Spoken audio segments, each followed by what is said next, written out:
I've been wearing and testing both the brand new Galaxy Watch 5 and the Galaxy Watch 4 at the same time for over a week now.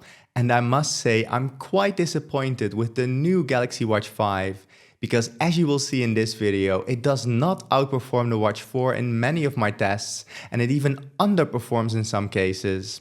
So even though in my full review of the Watch 5, it seemed that it had improved compared to the Watch 4, it seems as though software improvements might be the main reason why the Watch 5 initially appeared to have performed better than the Watch 4. In this video, I'll show you the results of all my tests and you can decide for yourself what you think. Specifically, I'll compare the heart rate tracking accuracy, GPS tracking, oxygen saturation measurements, sleep tracking, step counting, and battery life of the Galaxy Watch 5 and the Galaxy Watch 4. With those results, I hope to help you decide whether you would like to buy the Watch 4, the Watch 5 or neither.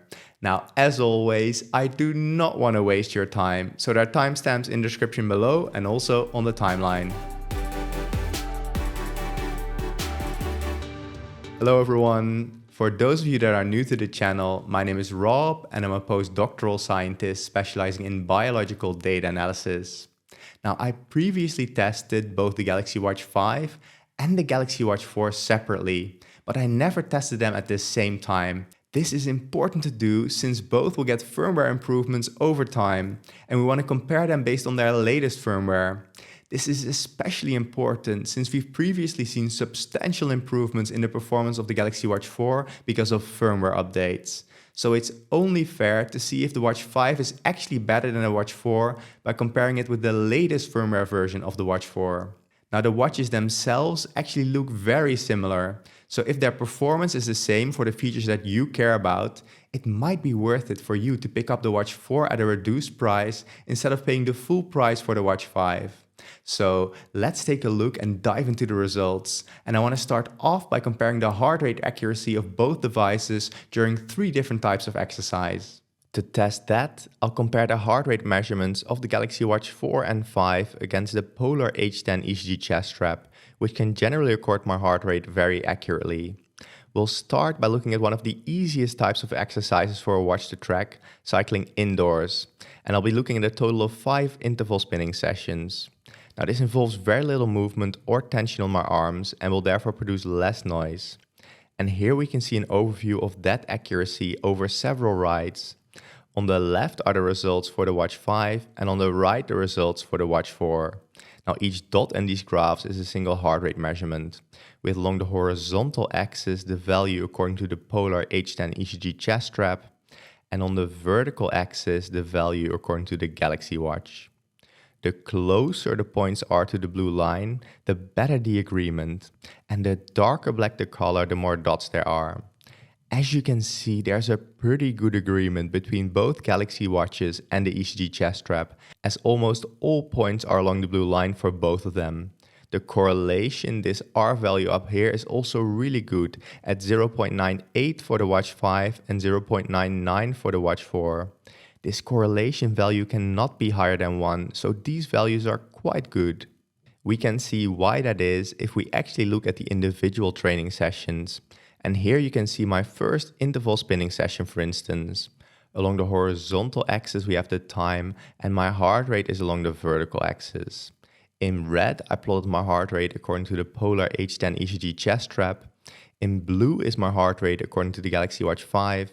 And in green my heart rate according to the Watch 4. As you can see, the lines overlap so well that it's difficult to tell them apart. Now this is a good sign since it means that both the Watch 4 and the Watch 5 agree very well with the ECG chest strap. And we basically see the same thing for all spinning sessions. The 2 watches agree very well with each other and also with the ECG chest strap when it comes to heart rate tracking during spinning. However, let's put this into perspective by comparing it to many of the other watches I've tested over the last 2 years. That overview is displayed right here. The correlation value I was talking about before is the metric I will use for this, which is displayed along the horizontal axis. We want that value to be as close to 1 as possible. On the vertical axis, I ordered the watches from worst to best. So the further to the right and the higher a device is, the better is its correlation with the reference device. And here I marked the Galaxy Watch 4 and 5 in red. And as you can see, the Galaxy watches are actually among some of the better watches that I tested over the last years based on just this most recent test. They are not amongst the absolute best, but they are doing much better than many of the watches I've tested. If we now zoom in and get rid of the worst performing watches, we can see that even more clearly. The Galaxy watches are doing really well and seem to be very similar in performance to, for instance, some of the Huawei watches. Only Apple watches, which are known for their heart rate accuracy, and some of the newer Huawei watches are outperforming the Galaxy watches. The Galaxy Watch 4 might even be slightly outperforming the Galaxy Watch 5, though that is difficult to conclude based on just these small margins. Next, let's take a look at a more challenging type of exercise, cycling outside. Now, while cycling outdoors, watches tend to shift a lot more on the wrist, making accurate heart rate readings more difficult. I tested both Galaxy watches during a total of 10 bike rides. Here we see a similar overview plot to before, but now for biking outside. As you can see, there's still an okay agreement between both Galaxy watches and the ECG chest strap, though there are quite a few more points away from the blue line now, and especially here below it. The correlation is also lower compared to what we saw before for cycling indoors, with the correlation now being 0.82 for the Watch 4 and 0.78 for the Watch 5. So again, there is a hint that the Watch 4 appears to do ever so slightly better than the Watch 5. And we can see that in more detail if we look at some of the bike rides themselves. As you can see, for this ride, both watches deviate from the ECG chest strap, which is plotted in red. But I would not be able to say if either of the Galaxy watches is performing better or worse.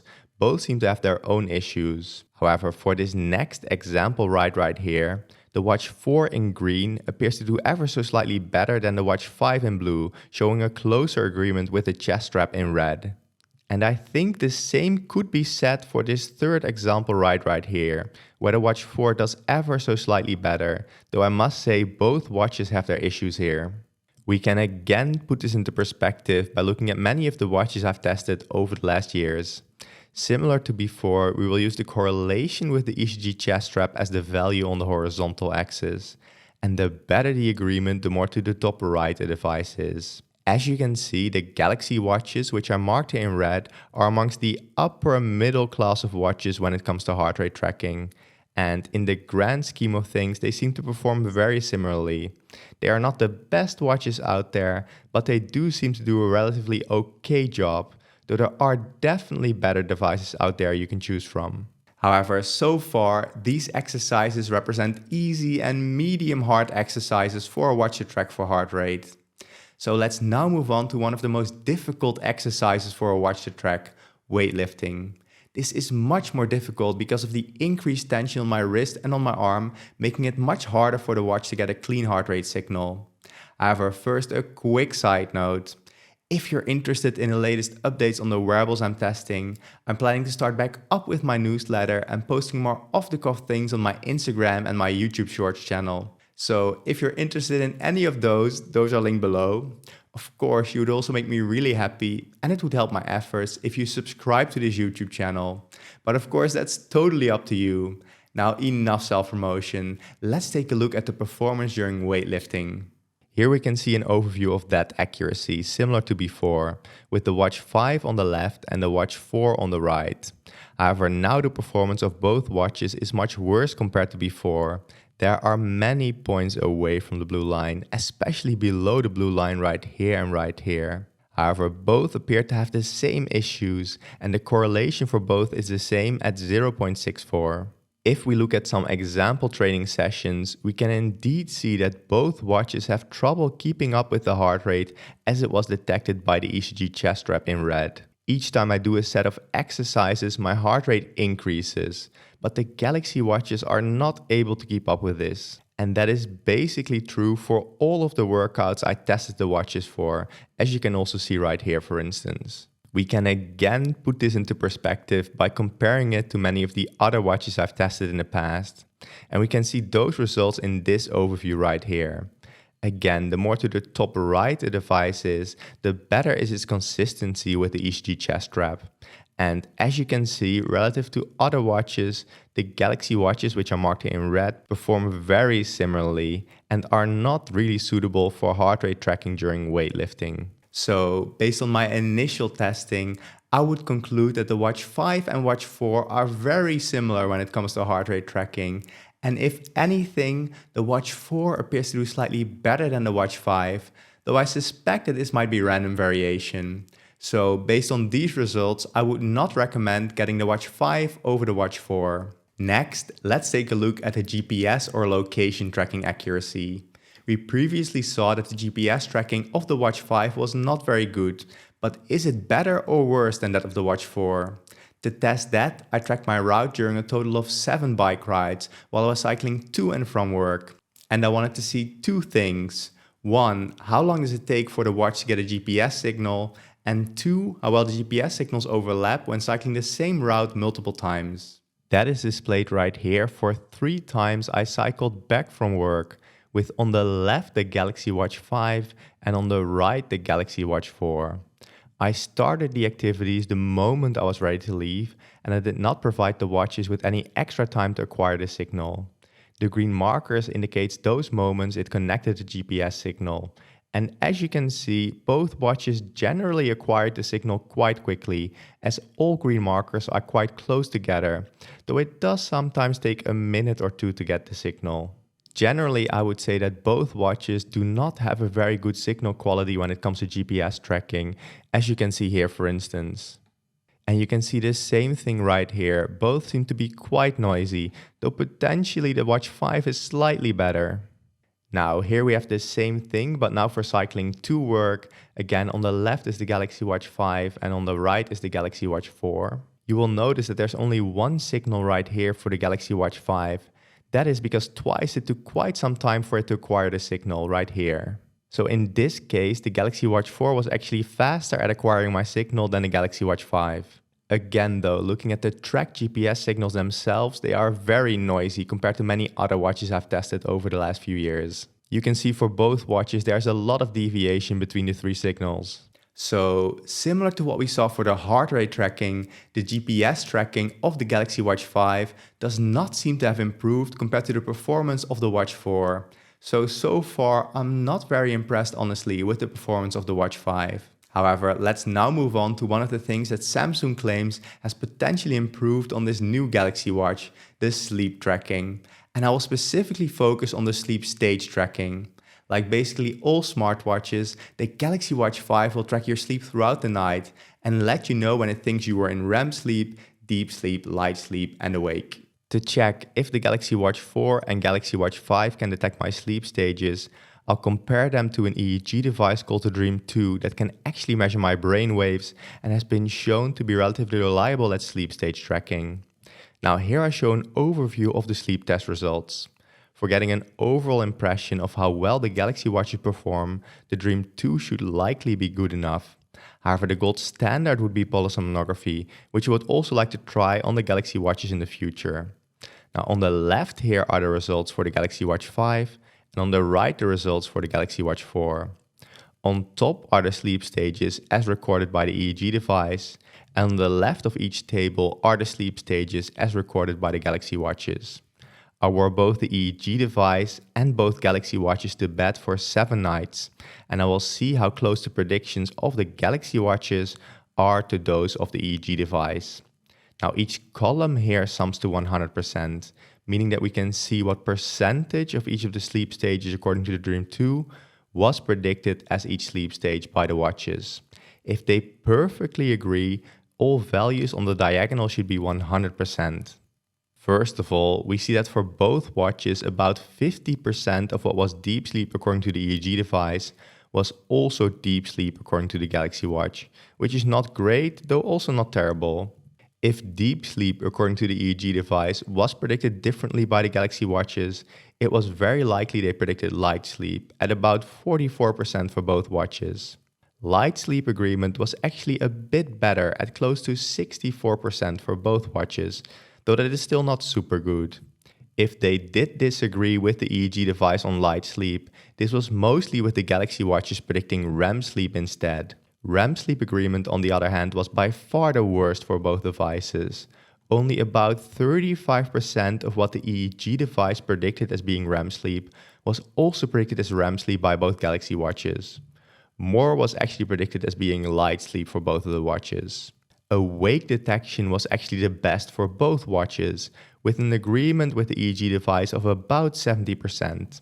And most disagreement was with light sleep, which makes sense as light sleep is the closest sleep stage to being awake. So both watches again show very similar performance, in this case for the sleep stage tracking. Honestly, both are not that good at sleep stage tracking, but based on these results, I do suspect that they use the same algorithm to detect your sleep stages. To put these results into context, we can compare the performance of the Galaxy watches to that of other watches. This graph shows an overview of the agreement of different watches with the EEG device. On the horizontal axis, we have the average agreement over the 4 individual sleep stages, and on the vertical axis, we have the agreement of the worst sleep stage. The better the agreement with the EEG device, the more to the top right the device is. And as you can see, the best agreeing devices include different Fitbits, Whoop straps, and the Withings sleep analyzer. If we now plot the Galaxy watches in this same plot, which are marked here in red, we see that their performance is very similar, and generally their agreement with the EEG device is mediocre.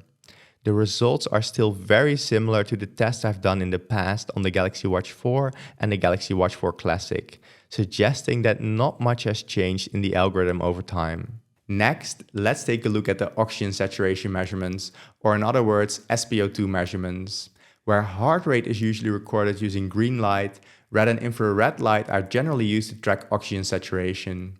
To test the oxygen saturation measurements, I wanted to see if the Galaxy watches detect a low oxygen saturation when they're not supposed to. And I did this by taking measurement with both watches when I knew that my SpO2 was at normal levels. To test that, I took close to 60 SpO2 measurements with each of the watches and systematically swapped the watches between both of my wrists to get a good representation of the measurements they can take. At the same time, I also recorded my oxygen saturation with a dedicated finger pulse oximeter. Now at ground level, my oxygen saturation should be in my normal range, which is generally between 97 and 100% and should not fall below roughly 95%. Here is an overview of the measurements I took at ground level. On the left are the results for the Galaxy Watch 5, and on the right the results for the Galaxy Watch 4. With in red the results for both Galaxy watches, and in blue-green the SpO2 values as measured with my reference finger pulse oximeter. And finally, on the vertical axis are the SpO2 values, with each dot indicating a single measurement. As you can see, the Galaxy Watch 4 and 5 generally recorded lower SpO2 values than the finger pulse oximeter. However, the Galaxy Watch 5 actually seems to record even lower values than the Galaxy Watch 4, which is not a good sign, since the Watch 4 is already recording quite low values. And we can see that even more clearly if we display these results as histograms. In this case, the SpO2 values are on the horizontal axis, and the larger the bar, the more often this value was recorded. The results for the Galaxy Watch 5 are on top, and those for the Galaxy Watch 4 are on the bottom. As you can see, the Galaxy Watch 5, which is displayed in red on top, mostly recorded lower values than the finger pulse oximeter in blue.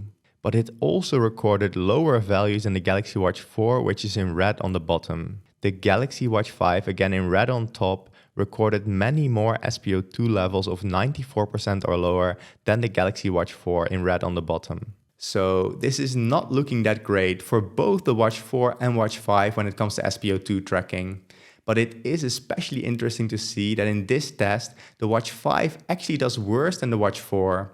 Again, it does not appear that the Watch 5 is an upgrade compared to the Watch 4. The next thing I tested on the Galaxy watches is the step counting accuracy. To test the step counting accuracy, I went out and took exactly 8,000 steps with both the Galaxy Watch 5 and the Galaxy Watch 4. Now, I do not like to count 8,000 steps in my head, which is why I counted each step manually using this tally counter. Let's take a look at those results. I actually counted my steps in 8 segments of 1000 steps, switching the tally counter between my left and right hand, which is what the right and left labels refer to here. For the first 4000 steps, I wore the Galaxy Watch 5 on my left arm and the Watch 4 on my right arm, which are the results on top. And for the next 4000 steps, I switched the watches, which are the results on the bottom right here. Now these numbers right here are the steps counted for each of the 8 segments by the Watch 4 and Watch 5. As you can see, for the first 4000 steps, both watches were pretty good at counting steps. The Watch 5 was even a bit better than the Watch 4, since it was at worst 12 steps off, which is not bad at all. However, when I then switched the watches between the wrists, the Watch 5 overcounted my steps by quite a bit.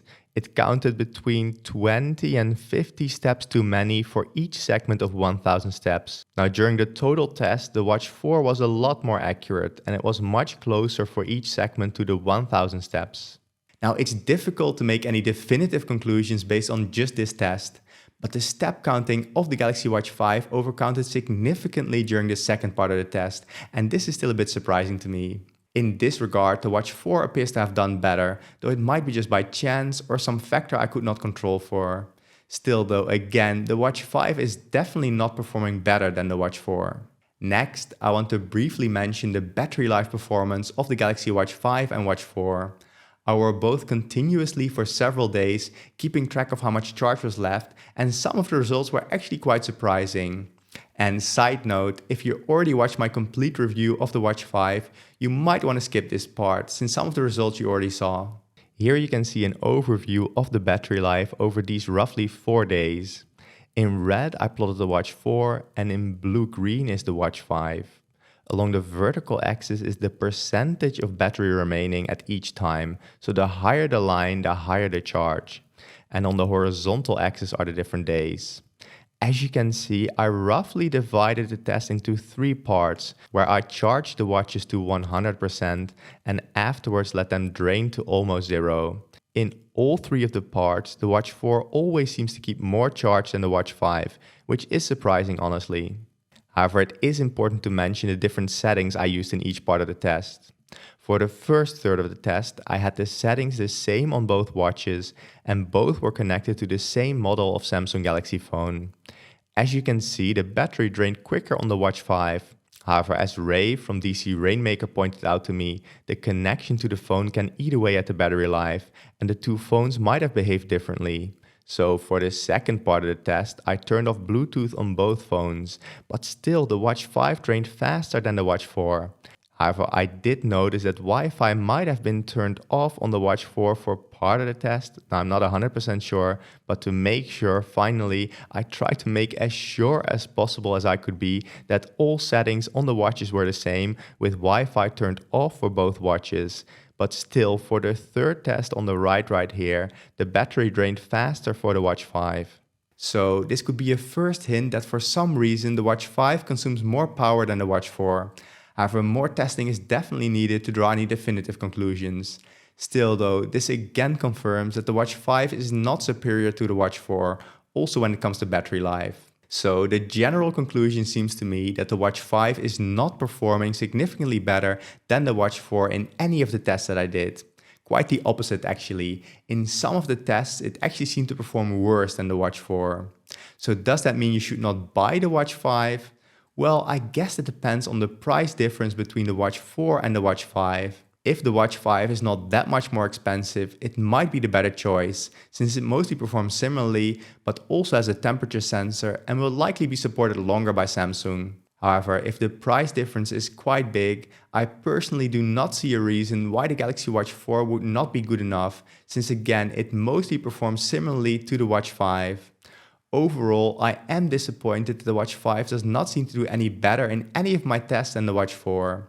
Now, if you do decide to buy a Galaxy Watch, another device, or anything at all on Amazon for that matter, even something as small as toilet paper, and you want to at the same time support the channel, there are different affiliate links in the description below that do not cost you any extra, and some even provide discounts. If your focus is specifically on heart rate tracking, I would recommend an Apple Watch for iOS and the Huawei Watch GT 3 series or Huawei Watch Fit 2 for Android. Of course, the best heart rate tracker is still an ECG chest strap under most circumstances, and there I have good experiences with the Polar H10. If you want good sleep tracking, I'd recommend the Whoop strap, a Fitbit, and the Withings Sleep Analyzer. And you can find some of those videos right here. I'll also link recent reviews I did on Garmin watches right here. Now, I hope this video provided you with some value. Thank you so much for watching and catch you in the next video.